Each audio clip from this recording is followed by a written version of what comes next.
암을 이기는 힘, 사리장. 유황이 독성인데 유일하게 오리만 유황을 먹고도 생존할 수 있어요. 독을 이겨내고 약이 된 유황오리와 항암 효능이 검증된 서리태로 사리장을 빚는다. 암이 있거나 난치병 있으신 분들은 굉장히 많이 도움이 돼요. 25년째 사리장을 만들어온 이상호 씨.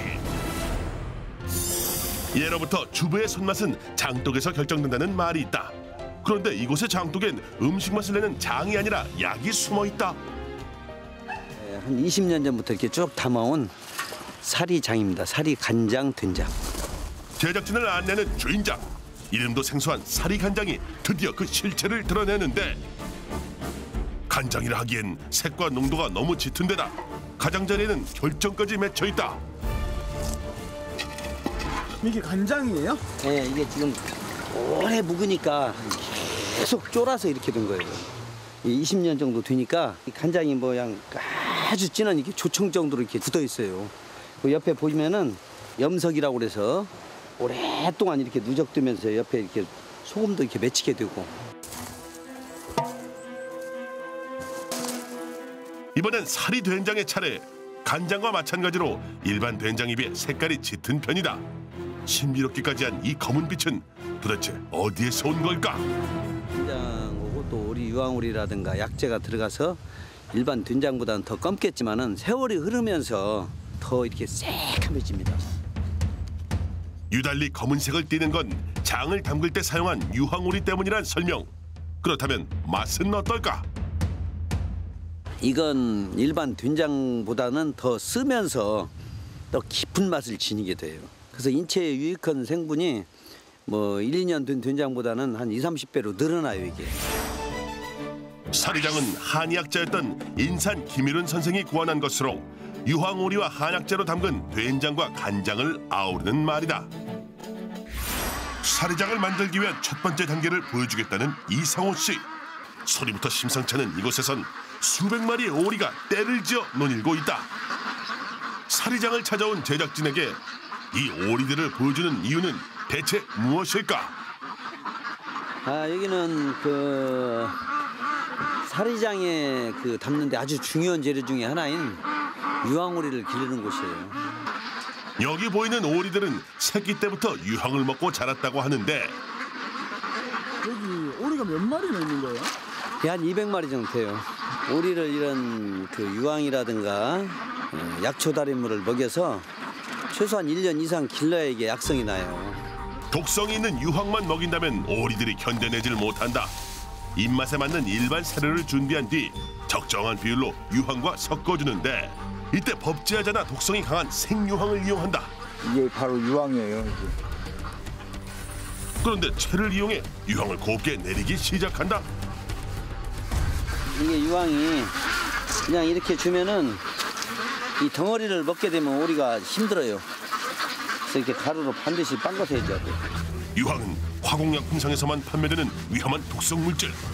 주로 화약과 성냥, 살충제로 쓰이는데 오리들은 이 유황을 얼마나 먹어야 할까?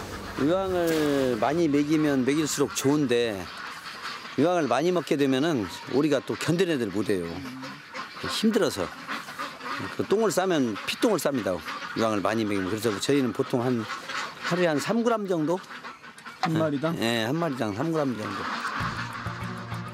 유황을 먹고 자란 오리는 항생제를 주지 않아도 쉽게 병에 걸리지 않으면서 오리 특유의 잡내가 나지 않는다고 한다. 자연 상태의 유황은 사람에겐 치명적이지만 오리는 필수 아미노산인 메티오닌이 풍부해지면서 오히려 더 건강해진다는 것이다. 유일하게 오리만 유황을 먹고도 생존할 수 있어요, 동물 중에서. 적당량을 꾸준히 오리한테 먹임으로써 유황 속에 들어있는 이로운 성분을 축적합니다, 오리가. 축적해서 1년 이상 이렇게 저장을 하게 되면 그놈을 우리가 이제 약재로 쓰는 거예요. 1년 미만짜리는 약성이 떨어지고 보통 1, 2년, 그러니까 보통 한 1년에서 2년 정도 먹인 걸 약재로 써요. 이번에는 바구니를 들고 가마솥 뚜껑을 연다. 바구니 안에 가득 찬 건 건강에 좋은 한방 약재. 네, 이건 홍화씨잖아요. 홍화씨 뼈에 좋은 거 주로. 이건 꾸지뽕나무. 꾸지뽕나무 뿌리 캔 거예요. 항암 효과가 탁월한 겨우살이를 비롯해 위장을 다스리는 유분피까지. 한방 약재를 6가지나 넣고 끓이는 이유는 대체 무엇일까? 이제 유황을 먹이다 보면 오리가 약해져요, 힘이. 약해지는데 먹이면서 이렇게 약초 달인물을 먹이게 되면 오리가 더 힘이 세집니다. 그래갖고 유황에 견디는 힘이 강해져요. 몸에 좋은 귀한 약초를 아낌없이 넣고 6시간 이상 달여 오리에게 먹이는데 근데 냄새가 그냥 한약인데요? 뭐 한약 우리가 사람이 먹는 약을 달인 거니까 같아요. 네. 그걸 우리한테 이제 물에다 섞어서 같이 먹이는 겁니다, 이게. 바로 이 약초 달인 물이 오리들에게 유황을 견딜 수 있는 힘을 불어넣는 셈이다. 그런데 한약 냄새가 코를 찌르는 이 약초물을 오리들도 좋아할까? 서서히 물통을 향해 몰려드는 오리들. 약초 달인 물은 오리들의 입맛에도 제법 잘 맞는 것처럼 보인다. 200마리나 되다 보니까 네. 한 달에 드는 유황값만 해도 엄청나겠는데요? 유황하고 사료값하고 해서 한 200만 원씩 들어가요. 한 달에? 예. 약초 달인 것까지 해서 200만 원 넘게 들어갑니다. 예. 사리장을 만들 때 유황오리만큼이나 꼭 필요한 두 번째 특별한 재료가 있다는데 크기가 작고 윤기나는 검은빛의 콩이 자루 안에서 보석처럼 쏟아진다. 이 콩이 뭐예요? 이 콩을 보시면은 쥐 눈과 같이 생겼죠. 그래서 이걸 쥐서자, 눈목자, 콩태자에서 서목태라고 부릅니다. 주로 이제 해독 작용을 많이 해요. 이게 일반 콩에 비해서 체질을 개선하고 면역력을 높이는 그런 효과가 많이 들어있는 그런 약콩입니다. 이게. 이걸로 뭘 만드시게요? 이걸로 좀 된장, 간장을 좀 만들어 보려고 그래요. 껍질에 항암 물질인 글리시테인이 풍부한 서목태는 서양 의학에서도 그 효능을 인정받고 있는 최고의 약콩이다. 한 10시간 정도 불려서 원래 저는 거예요. 콩이 크기가 현재 이 상태에서 한 3배 정도로 커져요. 이게 방금 부은 그 안 부른 콩이고 이건 지금 한나절 예를 들어 한 10여 시간 정도를 이렇게 불린 콩입니다. 단단한 서목태를 12시간 이상 물에 불리지 않는다면 가마솥에서 3배 이상 오랜 시간을 삶아야 한다. 그래서 이 상태에서 대여섯 시간을 삶아야 돼요. 서목태를 가마솥에 삶는 건 장을 담글 때 기본이 되는 메주를 만들기 위해서다. 이렇게 한 번 만드는데 얼마나 쓰시는 거예요? 이 소문 30kg, 35kg. 가마솥에 삶은 콩은 메주의 맛을 더 깊게 하는데 콩이 잠길 정도로 넉넉하게 물을 붓고 뚜껑을 덮어준다. 얼마나 삶아야 되는 거예요? 보통 한 7, 8시간 삶아요. 네. 장맛을 좌우하는 것은 기본적으로 메주에 달린 만큼 좋은 메주를 얻기 위해선 우선 메주콩을 잘 익혀야 한다. 가마솥에 한나절 이상 불을 떼면서 바닥에 눌러붙지 않도록 시시때때로 확인하고 저어줘야 하는데 콩을 익히는 시간이 따로 정해진 건 아니다. 그동안의 경험과 감각으로 판단하는 것. 좀 더 익혀야 해요. 아직 콩이 좀 덜 익은 모양이다. 다시 한참을 가마솥 옆에서 뜨거운 열기와 씨름을 한다. 이렇게 전통 방식을 고집하다 보니 손도 많이 가고 체력적으로 힘에 부칠 때가 많다. 한참 기다린 끝에 가마솥 뚜껑을 다시 열었는데 콩 하나 삶는 것도 참 오랜 시간을 필요로 한다. 이번엔 제대로 익었을까? 잘 익었네. 서목태가 완전히 무를 정도로 푹 익었다면 식기 전에 건져서 절구로 옮겨 담고 절구질을 시작한다. 콩의 형태가 드문드문 보일 만큼 찧어주는데 그런데 이때 절구 위에 슬그머니 뿌리기 시작하는 하얀 가루. 도대체 정체는 무엇일까?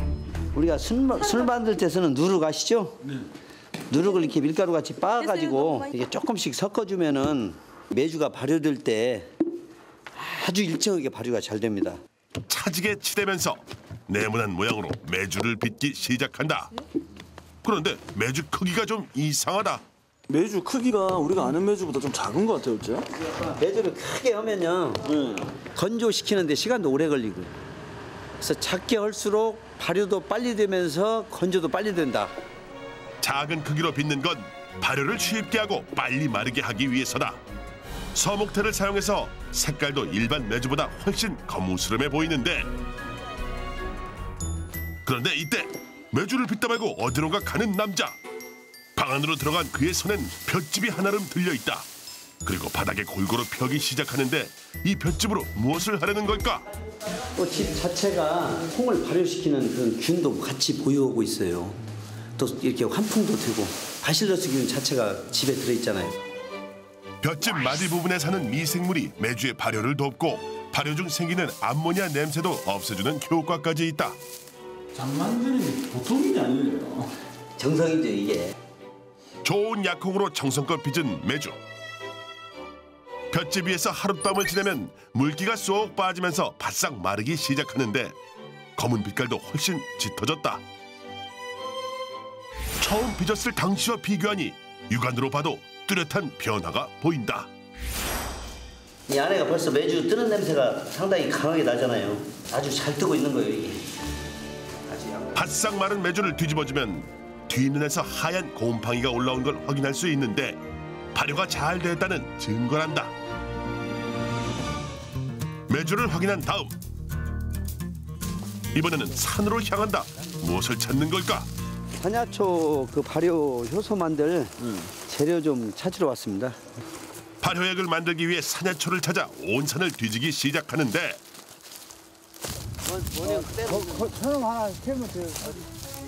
드디어 약초를 발견했는지 제작진을 향해 손짓을 한다. 낙엽 사이에 몸을 숨기고 날씬한 맵시를 자랑하는 저 풀은 과연 무엇일까? 줄기인데요. 이 줄기가 소 무릎팍 같이 생겼잖아요. 그래서 이것을 쇠 무릎풀이라고 불러요. 자꾸 우슬이라고도 하죠. 우슬. 무릎처럼 생긴 모양 때문인지 우슬은 주로 관절 치료에 사용되는 약재라고 한다. 우슬을 캔 두 사람의 발걸음이 갑자기 바빠진다. 이번엔 무엇을 발견한 걸까? 열심히 땅을 파헤치고 드디어 모습을 드러낸 이것의 정체는? 이게 도라지. 와, 많이 들었다. 2년 전 봄에 씨를 뿌려놨던 도라지다. 그런데 산빛 아래 도라지 씨알만 뿌렸던 게 아니라고 하는데 땅에다가 저희도 여기다가 지금 유황을 뿌렸거든요. 이게 채소를 기른다, 마늘을 기른다 또는 도라지나 이런 걸 기를 때 유황을 뿌려주면은 유황의 유익원 성분만을 이 그 식물이 빨아먹어요. 말하자면 유황 도라지인 셈. 법제하지 않은 유황은 사람이 직접 먹을 수 없기 때문에 작물을 키울 때도 비료처럼 이용하고 있다. 도라지를 다 캔 후엔 경사가 급한 산비탈을 기듯이 올라가기 시작한다. 대체 무엇을 발견한 것일까? 중심도 잡기 힘든 산비탈에서 아슬아슬하게 발을 딛고 무언가 열심히 캐고 있다. 이윽고 바구니에 담아 아래에서 지켜보던 사람들에게 전달해주는데 그 바구니 안에 담긴 것은 이 야생 산더덕이요. 이게 한 7, 8년 큰 거지 지금. 겨울에는 식물의 기운이 대부분 뿌리로 내려가기 때문에 뿌리를 약초로 사용하는 것이 더 좋다고 한다. 필요한 만큼 산야초 채취를 마쳤으면 본격적인 발효액 담기가 시작된다. 우슬 뿌리를 썰고 그 위에 설탕을 붓고 버무려 주는데 꼭 설탕을 넣는 이유는 무엇일까?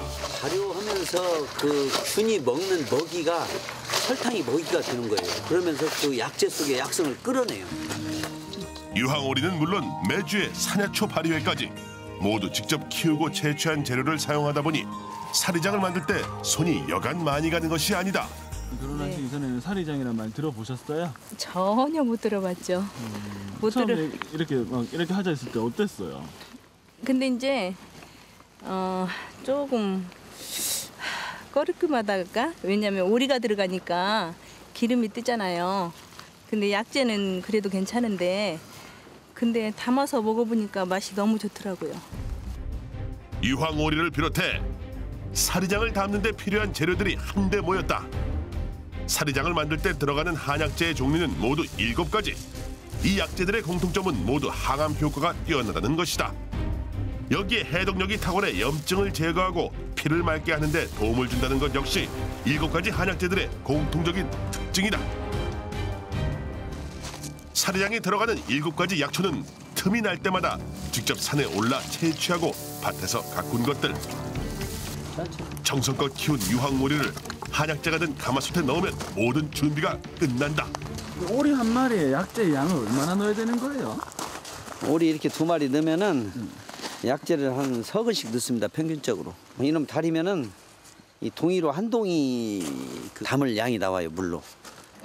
가마솥에 불을 지피고 지켜봐야 할 시간. 얼마나 이렇게 삶아야 되는 건데요? 보통 7, 8시간 삶아요. 7시간 이상 삶아야 약재의 좋은 성분들이 충분히 우러나올 수 있다고 한다. 중간중간 가마솥 뚜껑을 열고 재료들이 타거나 눌러붙지 않도록 저어줘야 하는데 8시간이 경과하면 국물의 색이 시커멓게 변하기 시작한다. 유황오리와 한약재를 함께 달인 이 진액으로 사리장을 만들 때 물 대신 사용하는 것인데 진액이 우러나면 찌꺼기는 걸러낸다. 그런데 사리장을 만들기에 충분할 만큼 모든 약재가 다 잘 우러났을까? 저기 완전히 다 죽돼 버렸잖아요. 그냥 오리랑 한번 봐봐요. 우리가 죽대어 버리지. 싹 풀어지잖아요. 고아져가지고 흐그러그하잖아요. 그냥 완전히 다 고아져 버려서 이게 다 우러난 거예요. 이제. 유황오리는 물론 함께 달인 한약재들도 형체를 알아보기 힘들 만큼 진하게 우러난 진액. 사리장을 만들기 위해서는 진액을 2번 걸러내야 하는데 유황의 독성은 오리의 몸에서 제거됐기 때문에 진액에는 인간에게 이로운 유황의 약성만이 남아있는 상태라고 한다. 약재하고 유황오리하고 다녔기 때문에 그냥 한약으로 보면 돼요. 우리가 흔히 먹는 한약. 한약으로 간장을 만드는 거지, 된장간장을. 어디선가 하얀 가루가 담긴 통을 들고 오는데 이것의 정체는 무엇일까? 이게 지금 대나무에다 구운 그 소금 아시죠? 죽염이라는 자체는 대나무다 넣어서 구운 소금이에요. 고열로. 그렇게 되면은 뭐 여러 가지 뭐 비소라든가 해로운 성분들이 고열에 의해서 소멸됩니다. 사리장의 염도는 9번 구운 죽염으로 맞춘다. 그런데 바로 이때 눈빛이 달라지는 이상호 씨. 진에게 갑자기 계란을 하나 던져 넣는다. 됐지? 옛날에는 염도계가 없었잖아요. 그러다 보니까 계란으로 해서 그 동전 크기만하게 올라오면 보통 한 18, 9도 정도 나옵니다. 염도가. 그렇게 해서 우리 그 어머니 할머니들이 이 염도를 맞춰서 지금까지 장을 만들어 왔다 이렇게 보시면 됩니다. 항암 효과가 뛰어난 약콩, 서목태로 만든 메주도 발효를 마쳤지만 사리장을 담그기 전 물에 한번 씻어내야 한다. 이제 건조 과정에서 먼지 같은 게 좀이라도 낄 수가 있으니까 한번 이렇게 깨끗이 씻혀서 장 담는데 잡균이라든가 이런 걸 못 들어가게 하려고 청결하게 하려고 씻는 겁니다.